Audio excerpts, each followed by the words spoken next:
Hi, my name is Connor Plew. I have two people listening to my speech today. One is my wife, the other is my mom, who is on a video call. My manager was going to be here, but unfortunately, he had a family matter that he had to attend to. So, today, what I'm going to be talking about is exponential growth. Exponential growth is when you take a number and multiply it by itself over and over and over again. This can happen an infinite number of times, and these numbers can grow very, very quickly. When you tell someone something is growing exponentially, people will understand that it's growing very fast, but how fast is that? If this were to be on a graph, on a simple x and y axis graph, the number would start small and then double in size every time you would put a new point on that graph. So the graph would be low and then jump straight up at the end, because half of the total amount comes from that last jump. So, first example that we have of this is cancer spreading through the body.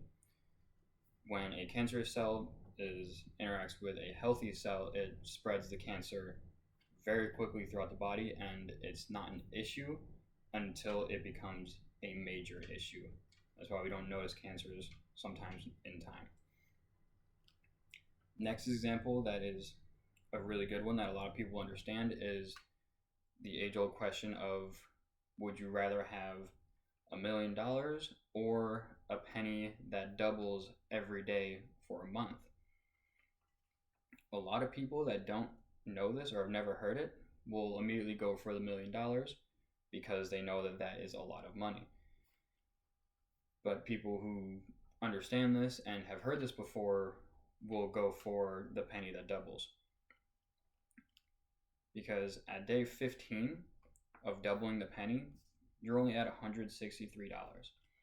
So a lot of people are wondering, why would that be the better of the two options? Because that's nowhere near $1 million. But if you keep going and get to day 25, you're still only at 167,000, which is a lot of money in 25 days, but it's still not $1 million. If you were to double it only 3 more times, and say this was happening to you in the month of February, you would be over that $1 million already. So you would have $1.3 million at this rate. And if you were to go for another 2 days to get to 30 days of a normal month, you would be at $5.3 million.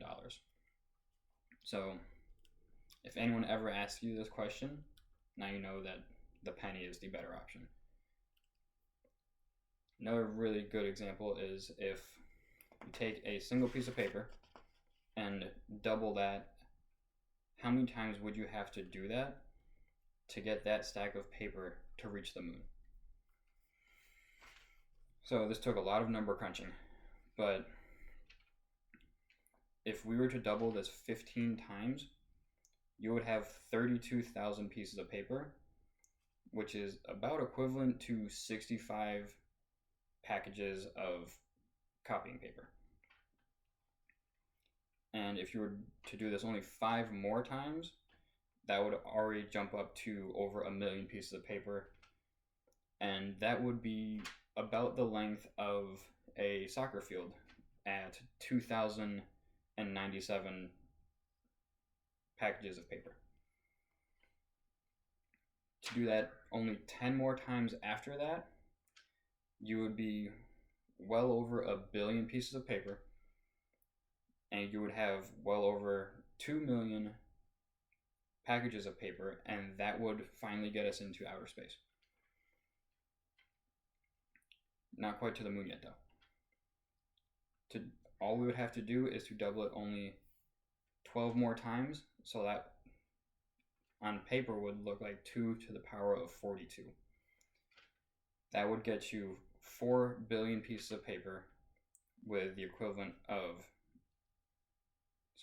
4 trillion pieces of paper and 8 billion packages of paper, and that would get us to the moon.